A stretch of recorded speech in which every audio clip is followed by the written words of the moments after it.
The Johnson Wax program with Fibber McGee and Molly.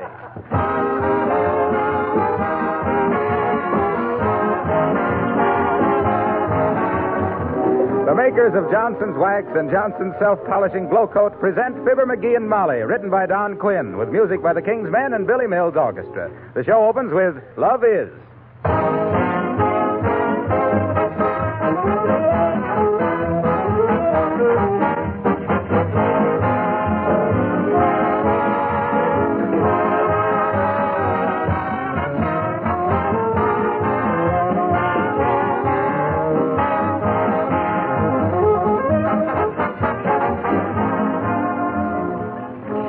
My floors could be as beautiful as Mrs. Clark's, as rich-looking. Pardon me, madam, but your floors can be as beautiful as anybody's if you'll polish them regularly with genuine Johnson's Wax.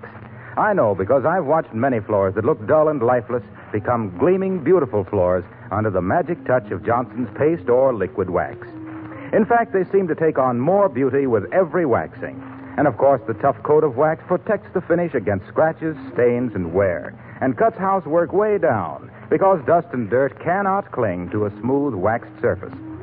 And did you know that smart housekeepers have discovered over 100 extra uses for genuine Johnson's Wax? They wax windowsills, furniture, picture frames, woodwork, Venetian blinds, leather goods. Well, you'll find these 100 extra uses listed right on the Johnson's Wax package. And before I forget, you can now buy Johnson's Wax in 3 forms, the familiar paste and liquid form, plus the new cream wax, especially formulated for furniture and woodwork.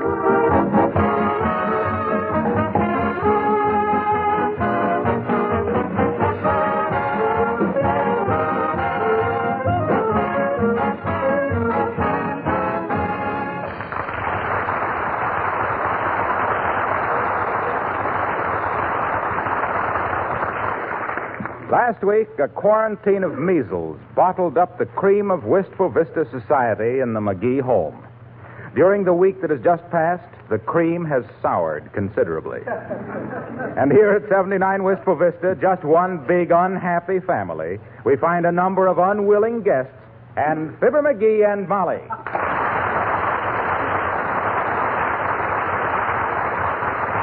Wait a minute, Gildersleeve. The doctor hasn't given permission to anybody to leave yet. Well, by George, I'm leaving anyway.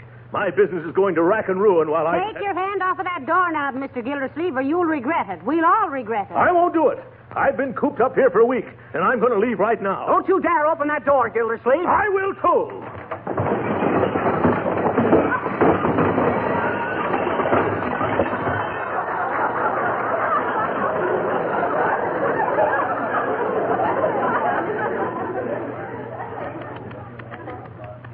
Got to straighten out that closet one of these days. Why didn't you tell me this was a closet, McGee? Say, you've been here a week. You should have known. Yeah. Besides, I don't know why you're worried about your old factory. Your wife has taken charge of the Gildersleeve Girdle Company. Oh, what do women know about girdles? Plenty if they got the proper foundation. And background. I don't... Mr. McGee, when are we going to get out of this horrible house? Oh, so this house is horrible, is it? Now, you listen to me, Abigail Uppington. Yeah. I don't mind your sleeping in my bed or using my vanishing cream and my bobby pins. But when you say this is a horrible house, I agree with you. I've never spent such a week in my life. Life? Has this only been one life? But when can we leave, Mr. McGee? Surely they can't legally keep us chained up here like wild beasts. Yes. Who's a wild beast? If the fur fits, wear it, Gildersleeve. I'm sure it can't be much longer, Mrs. Uppington. We're just as anxious to have you leave as you are to go. McGee, may I have a private word with you, dearie? Why, sure. You mind if we have a minute alone, folks? If by alone you mean without me, McGee, you can have 3,000 years of it. Oh. Come on, Abigail. Let's go and sneer at their photograph album again. What's the matter, Molly? Look, we've all been getting in each other's hair here for a solid week, and the doctor hasn't been back once. I know, but he called me up right after he left, though. That night we got quarantined. Well, what did he say? I can't remember. It was some big medical word. You know how doctors are. Heavenly days. If they quarantined doctors, too, they wouldn't be so anxious to keep people locked up like this. Where is everybody, dearie? Oh, they're down in the basement. Boomer and Wilcox and the old-timer got a poker game going. Oh, they have they? Mm-hmm. It wasn't enough that I was running a boarding house in the hospital. Now I got a gambling joint on my hands. Oh, Molly, they're not doing any harm. Just the same, I'm not going to have my home turned into any Monte Cristo. You mean Monte Carlo. Monte Cristo was a count. Well, then he should have had more manners than to turn somebody's home into a gambling joint. He didn't gamble. He was just a guy in a book. Oh, he ran a book, too. Well, that's all I wanted to know. You go in and see how the little girl is getting along, McGee. Okay. And if you hear a riot downstairs, that's me breaking up the poker game. Mm-hmm. Goodbye, Mrs. Chips. Hi, Mr. McGee. Hi there, sis. How's everything? You got enough blankets? Or too many? Is the window open enough? Or too much? Is it too light in here? Or too dark? Yes. Huh? Hey, will you tell me a story, Mr. McGee? Will you please? Will you? No, okay, but now you stay tucked in bed there. I don't want you to catch cold. Now, what story you want me to tell you? Goldilocks, I bet you. Goldilocks, huh? Okay. Once upon a time, there was a beautiful little girl named Goldilocks, and one day she started to take her grandmother a basket of delicious pies and cakes and sandwiches. I'm hungry. Huh? I'm hungry. Can I please have something to eat, Mr. McGee? Please? Oh, I guess so, sis. How about an apple? Make you nice and strong to eat apples. Do you like Superman? Yeah. Hey, will you get the paper and read me about Superman, Mr. McGee? Oh, okay. Anything to please. Here's the paper. Let's see, where's... Oh, here it is. Oh, today Superman is fighting for his life among the gangs that have mushroomed up in... Have what, mister? Mushroomed. I'm hungry. Look, will you make up your mind? First you want a story, and then you want something to eat. Now, which will it be? A story. Okay. Shall I tell you about the Pied Piper of Hamelin? Who's he? Well, he was a guy who got rid of all the rats by playing his flute. Oh, gee, I love flute. Stewed flute and flute jello and... That's fruit. And we haven't got any. And furthermore, if I detect him... I like detectives, too. Will you please read me about Dick Tracy? I thought you wanted something to eat. I know it. Well... That's why I want you to read me about Dick Tracy. I'd just eat that up, I bet you. Well, all right. Well, it says here that Dick Tracy is on the trail of a crook that's just taken it on the lamb. On the what? Lamb. I'm hungry. I don't care how hungry you are, Dad Braddock. You're going to get Dick Tracy and like it. Oh, hey. Now, wait a minute, sis. I'm sorry. I guess I'm just kind of on edge. Yeah. After all this quarantine. Excuse me for hollering at you, will you? Okay, mister. Oh, thanks. The idea. Big bloke like me shouting at a little kid like you. Yeah. Sick with the measles. I ought to be ashamed. I sure you had, I bet you. Well, I am. Now, which do you want, honey? A story or something to eat? A story. Fine. And just so's I won't arouse any gastronomic yearnings in your little corpus delicti, I'll try and tell you one that ain't connected in any way with something to eat. All righty. Now, here we go. Little Jack Horner sat in the corner eating his Christmas... Once upon a time, there was a boy named Jack who lived with his poor old mother. And one day he went to town and sold the cow, and all he got for it was a handful of... Little Miss Muffet sat on a tuffet eating... Simple Simon met a pot... Mary had a little... Once upon a time, there was a little girl named Cinderella. Aha, now I got it. And one day, a fairy princess came to her and said she could go to the ball. And Cinderella said, yes, but how will I get there? Yeah, and the fairy princess made her a coach out of a big, juicy pumpkin. Yeah. I'm hungry.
here, Nick DePoplis. Be reasonable, will you? Shucks, I didn't impose this quarantine, and I don't... But for scrim's sakes, Fizzer, I'm asking you once and for always, on my bended elbows with tears in my face. How long can this quarantine last? Well... I'm getting so I hate everybody around here, including me, which I don't like, because I was always admired me very much, if you can understand that, and if not, I hate you too. Well, believe me, Nick, I'm sorry. I wouldn't have had this happen for the world, but it did, and we got to make the best of it. Can't you amuse yourself anyway? Can't you... Such as, for instance, what? Well, do some crossword puzzles. No, sir. No crossword puzzles for me, Fizzer. It's too much exercise, I'm thinking. What do you mean? There isn't any exercise to working crossword puzzles. Oh, sure there is. Huh? First you lay down on the floor and do a word, then you're standing up and doing a word, then you're lying down and doing one. But why? Because that is what it is saying to do. Huh? Horizontal, perpendicular, horizontal, perpendicular. Up and down, all day long. That's being any way to do a puzzle, I've got a crossword for it that will make your hair stand on its hind feet. If I don't get out of here before long, I'll be payless if it's about it.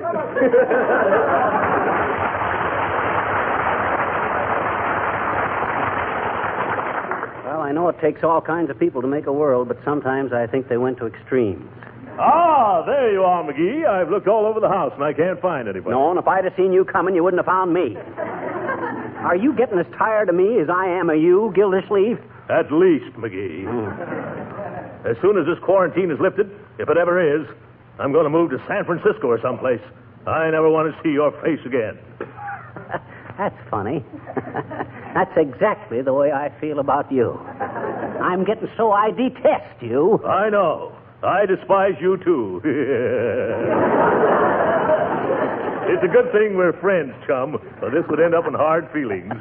I'll say so. It's nice we can hate each other in a sort of a chummy sort of a way. Yes, indeed. But where is everybody, McGee? All right, George, if you kept me here and let the rest of them go home, I'll... Now, don't get your teeth in a turmoil, Gildersleeve. Everybody's down in the basement. What for? Well, they had a poker game going down there, but Molly went down to bust it up. She's probably got them all locked in the coal bin by now. Come on, let's go down. Yeah, all right, McGee.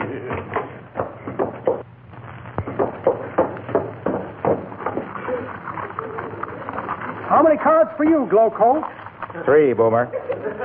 Give me 2, Horatio. 2 for me, too. Here you are, my little Toscanini. And how many for you? None. I'm standing pat. Well, Mrs. Uppington, you opened. What are you doing? The membership fee for this round will be 3 blue ones. Count me in there. Say, do you mind if I put in 5 more? I seem to have so many. I'm out. See you, daughter. I don't think you got 'em. Mr. Boomer? Sorry, my dear, I'm out. I'm shy 2 feathers on a bobtail slug. I'm going to call you, Miss McGee. But why? I'm right here. Oh, no, I mean, let's see your cards. Oh, sure. But they don't amount to anything, really. I was bluffing. All I got is a 5 spot and 4 wands. Oh, my. Is that good? Hey, what's going on here? I thought you were going to bust up this game, Molly. Believe me, she did, Skee-Ball. Huh? You've heard about the chicken in every pot. Well, she's the chicken. Isn't it wonderful, dearie? Look at all the pretty chips I've won. I'm going to punch holes through them and string them together for a necklace. No. Don't do that. Cash them in. They're worth money. Don't be silly. They were only worth $1.98 when we bought them. And I even doubt if the drugstore would take them back. No. Didn't anybody else win anything? How about you, Wilcox? Did you lose? Oh, I'm not hurt much. I just like to play. It's useful to me in my business. Yeah. Why, how can that be, Mr. Wilcox? I wish you hadn't asked that question, Uppy. It's just like waving a bull in front of a red rag. Well, I've always had a suspicion that poker was invented by a salesman for Johnson's self-polishing glow coat. Now, you see what you've done, Uppy? Well, explain yourself, Mr. Wilcox. All right, look. Suppose a housewife has a full house, and somebody spills a tray on the kitchen linoleum. Oh. Does she raise the deuce? Oh. Not if she's got Johnson's self-polishing glow coat on the floor. It's aces when it comes to protecting and beautifying linoleum, and it takes very little jack. Oh. And what's more, it puts old-fashioned floor scrubbing in the discard. Oh. Call your dealer today.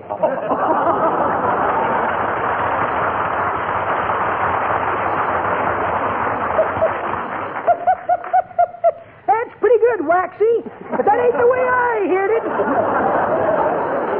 The way I heard it, one feller says to t'other feller, says, any of you kids got a good joke to fill in here with? Say, if you haven't got a joke, why did you start that thing? Don't give me that, Johnny. I've heard you start a whole show without one. Hey, we gonna play any more rummy, kids? Oh, Mr. Old-Timer, we haven't been playing rummy. We've been playing poker. Hey, we have. No wonder I ain't been having any luck. What I want to know is, when are we going to get out of here? Now, what did the doctor say, McGee? Oh, you heard what the doctor said, Gildersleeve. Anyway, what are you squawking about? You ain't any worse off than the rest of us. No, that's right. Certainly not, dull, dark, and dumpy. Matter of fact, I'm thinking of starting suit against McGee for making me miss an important board meeting. What do you mean, starting suit against me? What board meeting did you miss?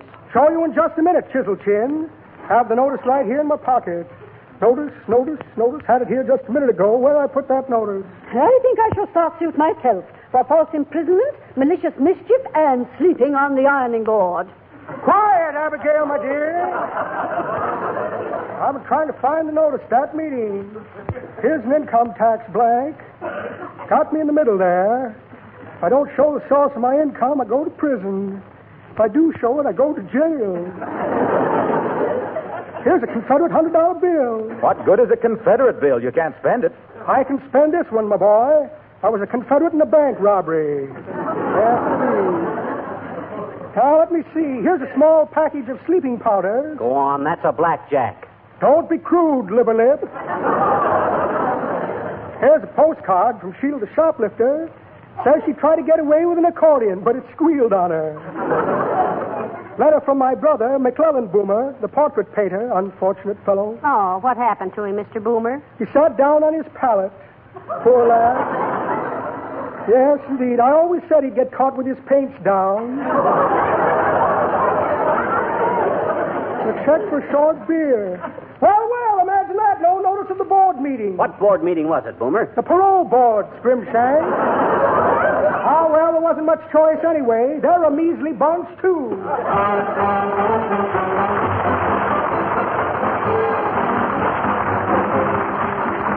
The King's Men sing, There's a Tavern in the Town. I went strolling in the cold night air. I met Nellie with the flaxen hair. She was broken-hearted, and a tear was in her eye. When I tried to comfort her, she gave me this reply. There is a tavern in the town, and there my true love sits him down where he can drink his wine mid laughter free, and never thinks of me. He left me for a damsel dark. On Tuesday night they always spark, and now my love, who once was true to me, takes that dark damsel on his knee. Fare thee well, for I must leave thee. Do not let the parting grieve thee. Just remember that the best of friends must part. Adieu, my friend, adieu. I can no longer stay with you. I'll hang my harp on a weeping willow tree, and may the world go well with thee. Then she turned away and said no more, but entered through the tavern door. And from within there came loud voices, angry shouts, and then a pistol shot rang out. I saw her through the open door. She held a smoking 44, and at her feet her lover fell down dead. And here's the very word she said, quote, fare thee well, for you must leave me nevermore. Will you deceive me? If you can't be true to me, then we must part.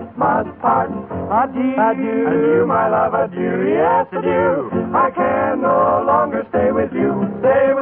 I'll hang my heart on the weeping willow tree. And may the world go well with thee. May all the world go well with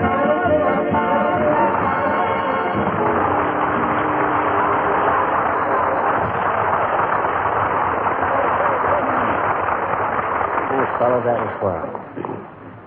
Boomer, Uppington, Gildersleeve, Depopolis, Wilcox, the old-timer, little girl. That's 7. 7 times 5 is 35, times 7 is 245. Say, that ain't bad at all, Molly. What are you talking about? What isn't bad? Well, look, there's 7 people here besides us. All of them eating and sleeping at our expense. So I figured if I charged them a nominal $5 apiece a day, that comes to $245 a week. Why, McGee, you can't charge them for staying here. They couldn't help it. Well, Dad ratted I couldn't help it either. Well, then it's even. Okay, so it is even. So I'll split the difference and make it 2.5 a day. That'll come to 102. Oh, McGee, Huh? stop it. Why, that's taking advantage of people when they're helpless. Well, shucks. That's the best time, ain't it?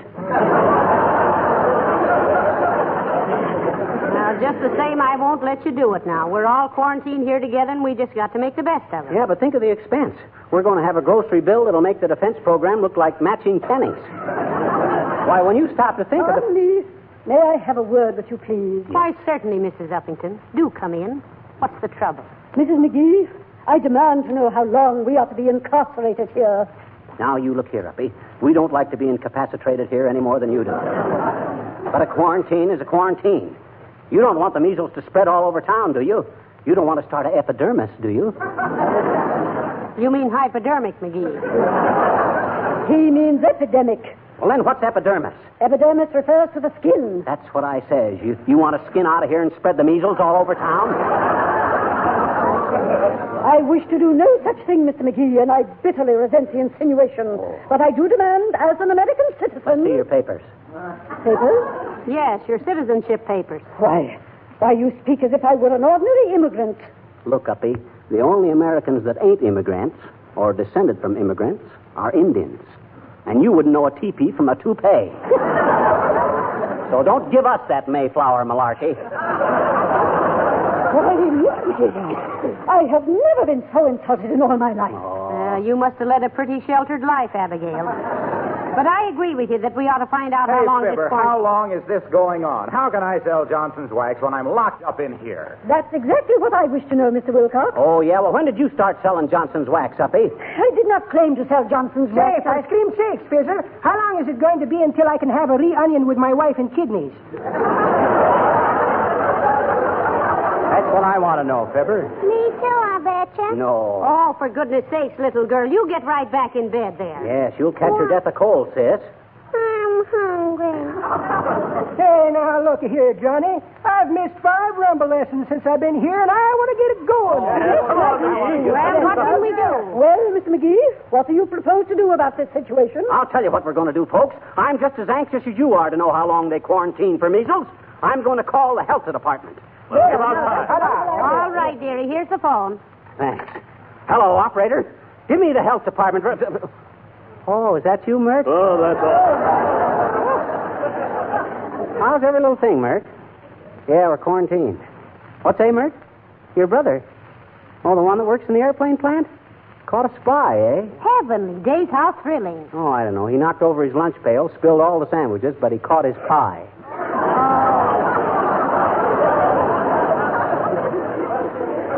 What's that, Mert? Oh, no answer, eh? Okay, I'll try the Board of Trade. Wait a minute, McGee. Look at this. Huh? What's the matter with you, Gildersleeve? Look what I found in the almanac. What are you doing with the almanac? Well, the only thing there is to read around here except Black Beauty and the Peoria High School Annual for 1911.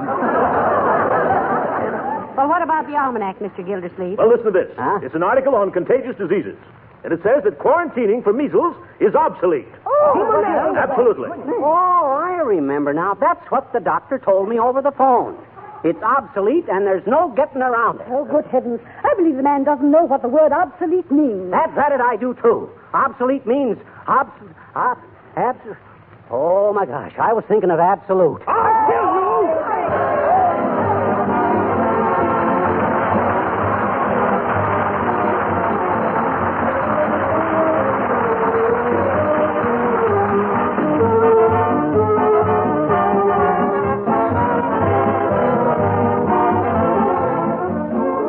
Fibber and Molly will be back in just a moment. Have you ever stopped to think how much more active life is today than, say, 25 years ago? Automobiles, movies, airplanes have certainly increased the tempo of living, until one of our big problems is how to find the time for all we want to do. Fortunately, scientists have given us many labor-saving devices and products. Take, for example, the care of floors. No longer do you have to scrub kitchen floors on your hands and knees to keep them clean. No, sir. Johnson's self-polishing Glow Coat has certainly solved that problem. Saved women many, many hours of work. Glow Coat, in case you don't know it, needs no rubbing or buffing. It's the easiest to use of all floor polishes. You simply apply and let dry. Glow Coat polishes itself, giving beautiful floors with practically no work. Saves linoleum from wear, makes it last longer. But you surely know all these things by now, and I'll bet you use Johnson's self-polishing Glow Coat on your own floors. If not, try it.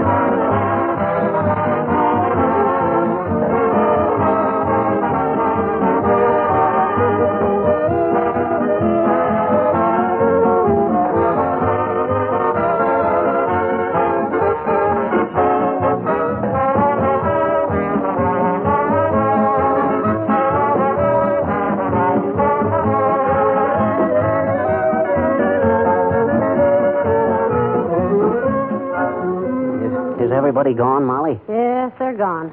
And a good riddance, too. Come on, let's go to bed, Davy. Okay. Oh, McGees! Dad, rat what you want, Gildersleeve? My wife's gone away, and I can't get into the house. Oh, Well, what do you want with us? I'm hungry. Good night. Good night, all.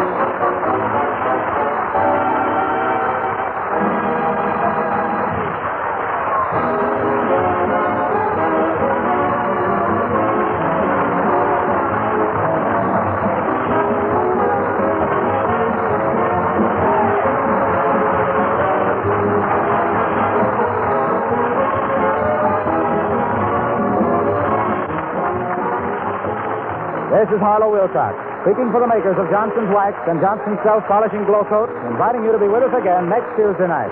Good night. Hello, George. Say, that's the most work I've seen you do in months. Oh, this ain't work, Miss Brown. No, sirree. Polishing a car with this here Johnson's Car New is an easy job now. Just massage it on kind of gentle, let it dry, and wipe it off. Then that little old car shine just as pretty. Yes, sir, folks. If you haven't used Johnson's Car New on your car, take my tip and buy a can this week. It really cleans and wax polishes in one operation in half the time it used to take. Remember the name, C-A-R-N-U, Johnson's Car New. This is the National Broadcasting Company.